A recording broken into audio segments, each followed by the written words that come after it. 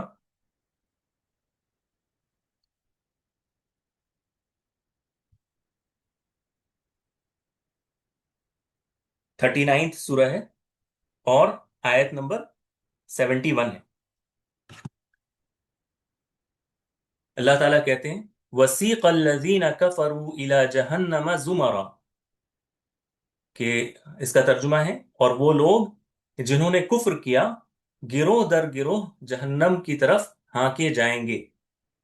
تو یہ جو گروہ در گروہ ہے نا، یعنی ان کے گروپس گروپس بنا کر ان کو جہنم کی طرف لے جایا جائے گا، جو کفر کرتے ہیں ان کو گروہ در گروہ، یعنی زمر کی شکل میں، زمر یہاں پر جمع ہے زمراتن کی، تو زمرہ کی جمع زمر، تو گروہ در گروہ اس کا ترجمہ کیا گیا ہے، یعنی چھوٹے چھوٹے آپ کہنے کہ گروپس بنا بنا کر ان کو جہنم کی طرف لے جایا جائے گا۔ اور اسی طرح اللہ تعالیٰ آیت نمبر 73 میں اللہ تعالیٰ کہتے ہیں وَسِيقَ الَّذِينَ اتَّقَوْا رَبَّهُمْ إِلَى الْجَنَّةِ زُمَرًا، اور وہ لوگ جو اپنے رب سے ڈر گئے گروہ در گروہ جنت کی طرف لے جائیں گے۔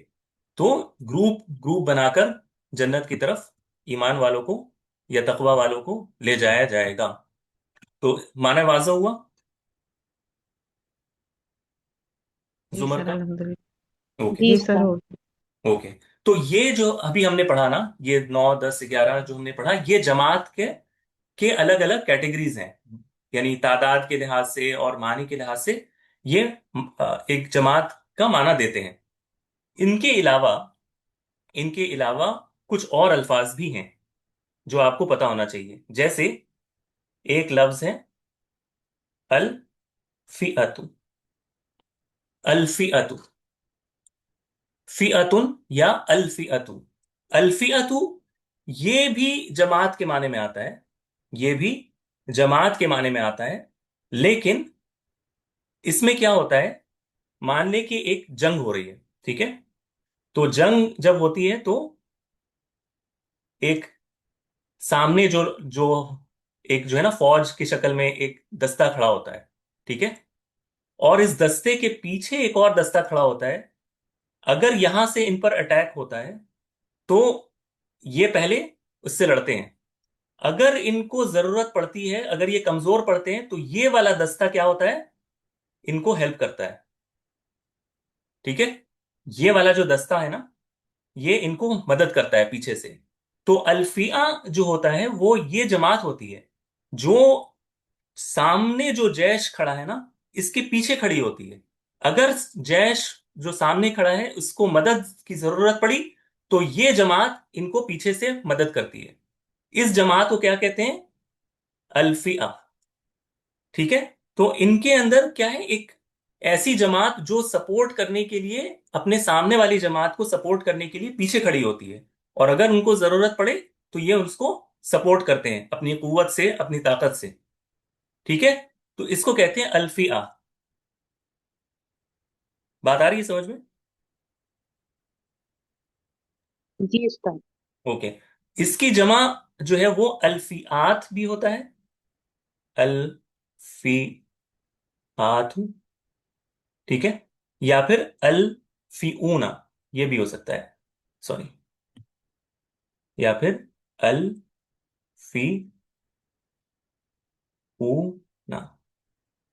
ٹھیک ہے، الفیونا. یہ دونوں اس کی جمع بنتی ہے، الفیات یا پھر الفیونا.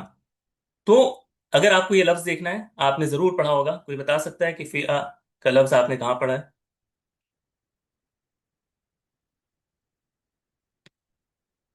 کوئی بتا سکتا ہے؟ اچھا، سورہ کہف میں آیت نمبر 43 میں آپ دیکھ لیں. جب وہ دو بھائی کا قصہ ذکر ہوتا ہے نا، کہ ایک کے پاس بہت مال اور بہت سارے باغات تھے.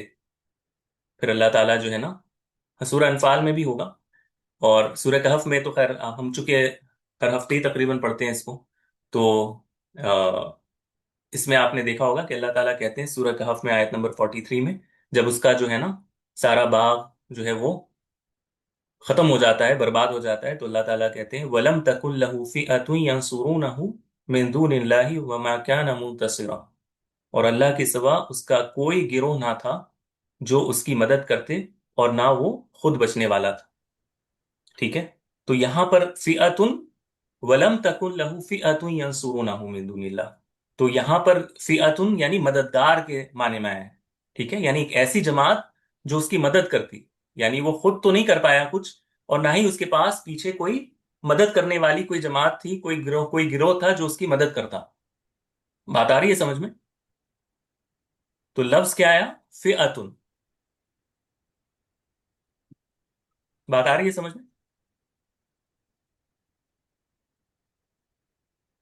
جی سر. اوکے، شکرا. اچھا، اگلا لفظ العزت. العزت.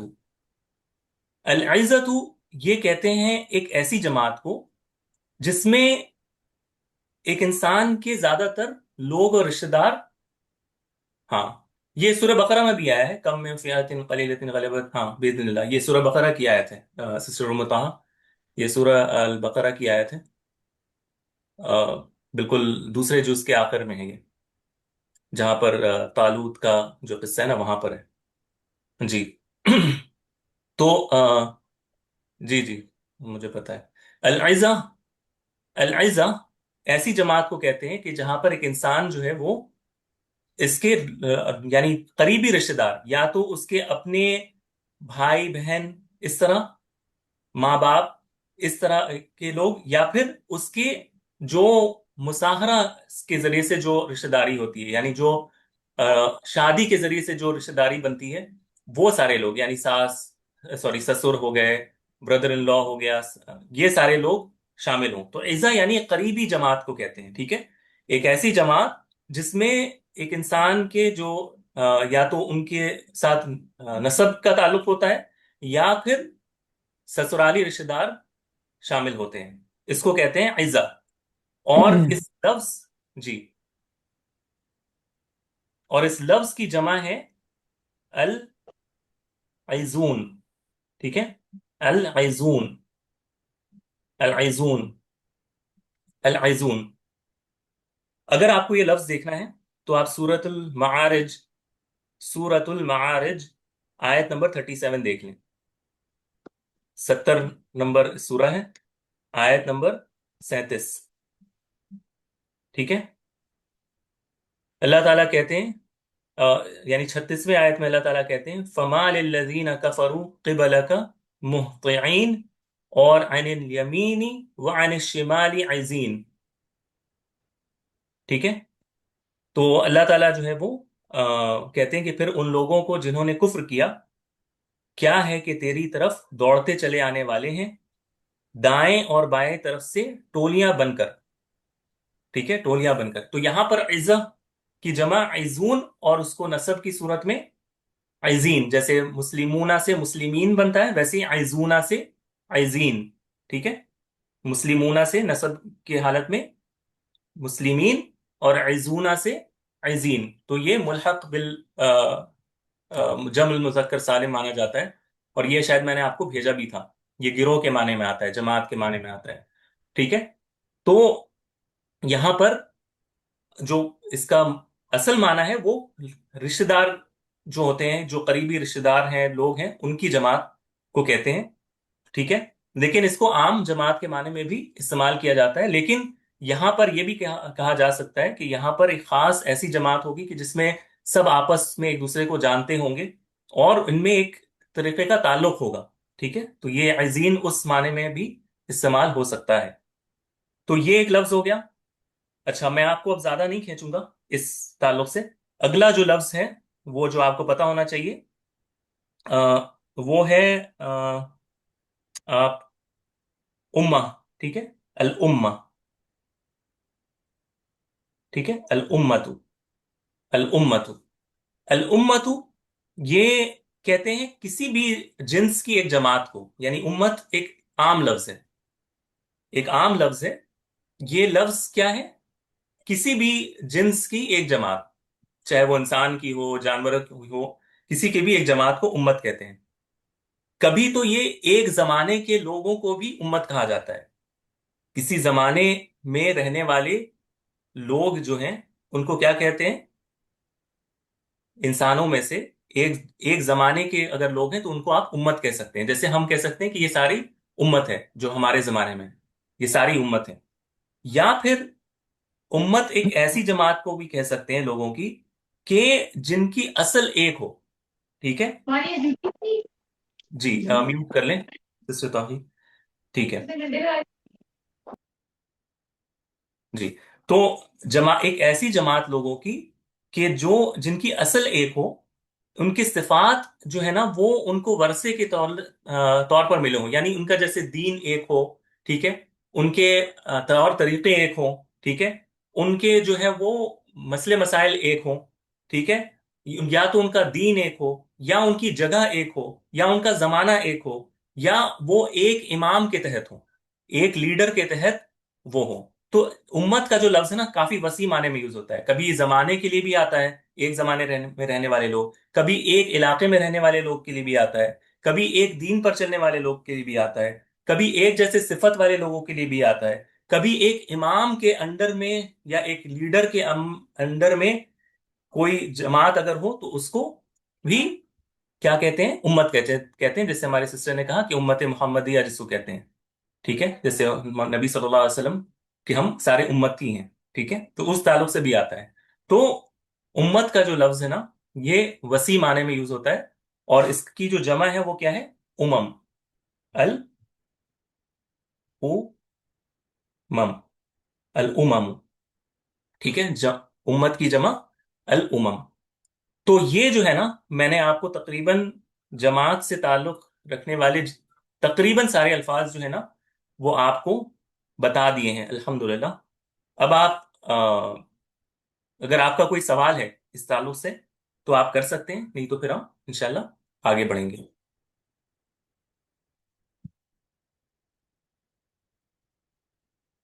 جی، کسی کا کوئی سوال ہے؟ اچھا سسٹر نہیں سر۔ روشن، آپ کا کیمرہ آن ہو گیا، بند کر لیں۔ جی شکریہ۔ Okay, all right. اب ہم آ جاتے ہیں اپنے اگلے لفظ پر، ٹھیک ہے؟ ہمارا جو اگلا لفظ ہے، اب ہم عبارت کو ایک بار پھر سے پڑھ لیتے ہیں کہ وہ بچہ کیا کہتا ہے، یہ لڑکا کیا کہتا ہے؟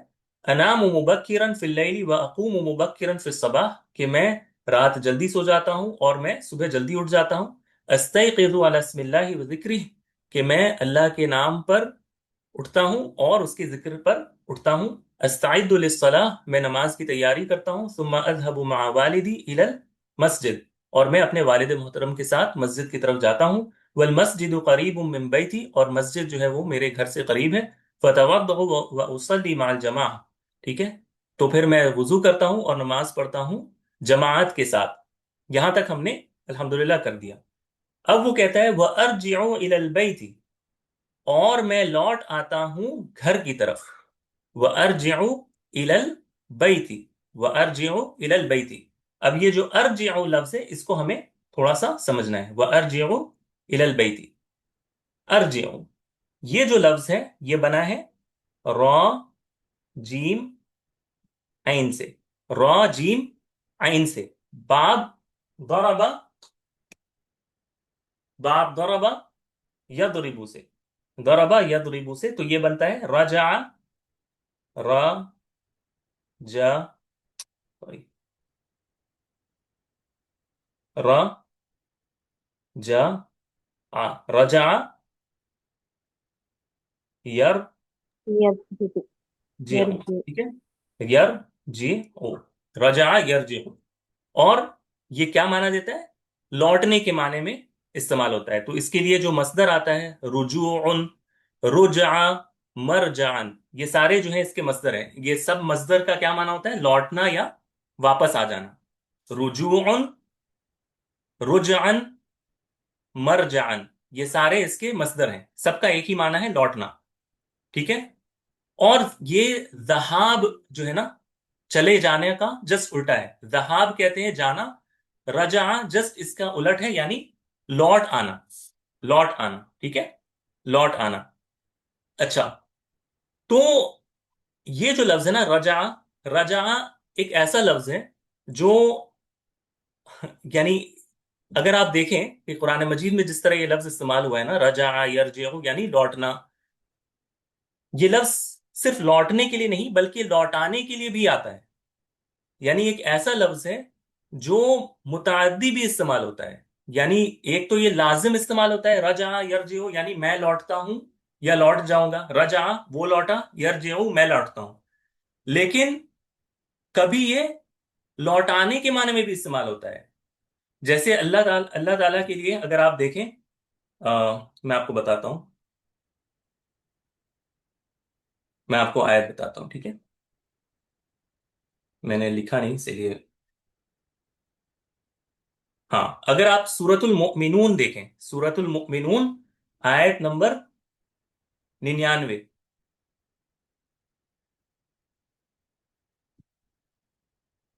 سورت المؤمنون آیت نمبر 99.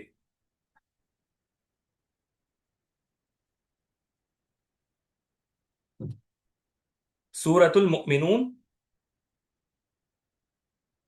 آیت نمبر 99، 23rd سورت ہے، آیت نمبر 99 ہے. ٹھیک ہے. اگر آپ دیکھیں یہاں پر کہ اللہ تعالیٰ کہتے ہیں کہ جو جہنم میں جن کو ڈال دیا جائے گا، یا الیاذ باللہ، حتی اذا جاء احدهم، نہیں جہنم میں نہیں، یعنی موت جب آئے گی نا ان کو، کفار کو، تو ان کے لیے آتا ہے کہ حتی اذا جاء احدهم الموت قال رب ارجعون، وہ کہیں گے اے ہمارے رب ہمیں لوٹا دے. تو لفظ آیا ہے ارجع. ٹھیک ہے، ارجع، ارجع، رجع یرجع سے فعل ارجع. ارجع یعنی اگر ہم رجع یرجع کو دیکھیں یعنی لوٹنے کے معنی میں، تو اس کا ارجع معنی نہیں ارجع بنتا ہے فعل امر، لیکن ارجع یعنی میں لوٹتا ہوں، میں لوٹ، یعنی اگر آپ رجع دیکھیں، رجع کا مطلب کیا ہوتا ہے؟ وہ لوٹا، یرجع میں لوٹتا ہوں. اگر میں اس کا فعل امر بناؤں ارجع، تو اس کا کیا معنی بنے گا؟ کچھ نہیں بنے گا نا، کیونکہ یہ فعل لازم ہے. فعل لازم کو آپ امر کیسے بنائیں گے؟ ٹھیک ہے، رجع یرجع میں لوٹتا ہوں، اور تم لوٹتے ہو، ارجع تم لوٹ جاؤ، ارجع تم لوٹ جاؤ، یہی بنے گا نا، ارجع تم لوٹ جاؤ. لیکن یہاں پر اللہ تعالیٰ کیا کہہ رہے ہیں کہ جن کو موت آ رہی ہوگی وہ کیا کہیں گے؟ رب ارجعون، رب ارجعونی، بیسیکلی ارجعونی، اے اللہ ہم مجھے واپس بھیجو. ٹھیک ہے، اے میرے رب مجھے واپس بھیجو، یعنی مجھے بھیجنے کے معنی میں آ رہا ہے. تو یرجعو جو ہے نا لفظ رجع یرجعو، یہ صرف لوٹنا کے لیے بھی نہیں بلکہ لوٹانے کے معنی میں بھی آتا ہے. ٹھیک ہے، تو یہ آپ یاد رکھیے گا، میرا بتانے کا مقصد یہ تھا کہ یہ لوٹانے کے معنی میں بھی آتا ہے. تو یہ آپ یاد رکھیے گا کہ یرجعون کا معنی لوٹانے کے معنی میں بھی آتا ہے، اور کوئی اس میں کوئی الگ سے آپ کو انڈیکیشن نہیں ملے گا، کانٹیکسٹ سے آپ کو سمجھ میں آئے گا کہ یہاں پر لوٹنے کے کا معنی ہے یا لوٹانے کا معنی ہے. ٹھیک ہے، بات آ رہی ہے سمجھ میں؟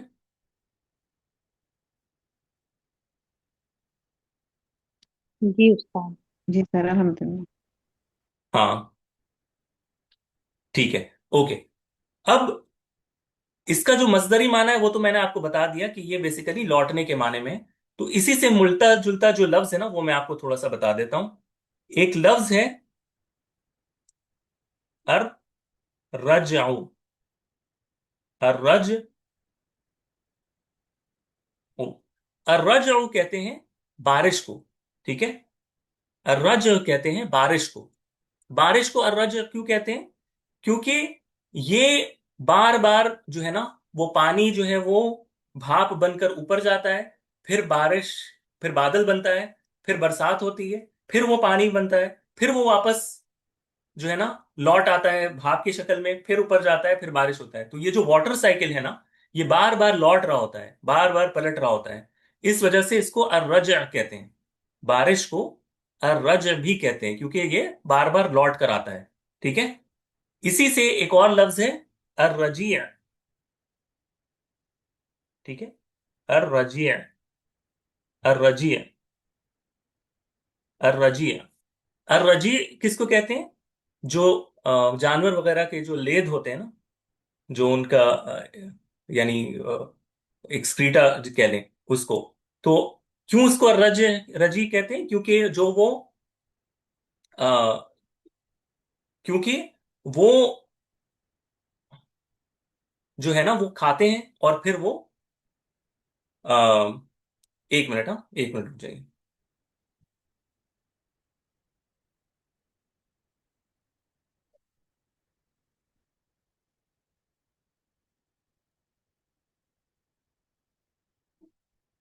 یعنی وہ جو کھاتے ہیں نا، جو مثال کے طور پر جو وہ کھانا کھاتے ہیں یا پھر جو جس کو کہتے ہیں فوڈر وغیرہ جو کھاتے ہیں، فوڈر جو ان کا کیا کہتے ہیں، گھاس وغیرہ جو بھی جو کھاتے بھی ہیں، وہ گھاس پھوس کھاتے ہیں وہ پھر سے گھاس لوٹاتے پھوس ہیں. کھاتے ہیں، وہ پھر سے واپس لوٹ آتا ہے واپس. ٹھیک ہے، تو اس وجہ سے اس کو رجی کہتے ہیں. شکراً. مجھے اصل میں سمجھ نہیں آ رہا تھا میں کس طرح اس کو کہوں. تو شکریہ، بہت بہت شکریہ. اچھا، اسی سے ایک اور لفظ ہے، اس کو اگر آپ باب تفعیل سے لائیں تو یہ بنتا ہے رجع. رجع. رجع یرجع.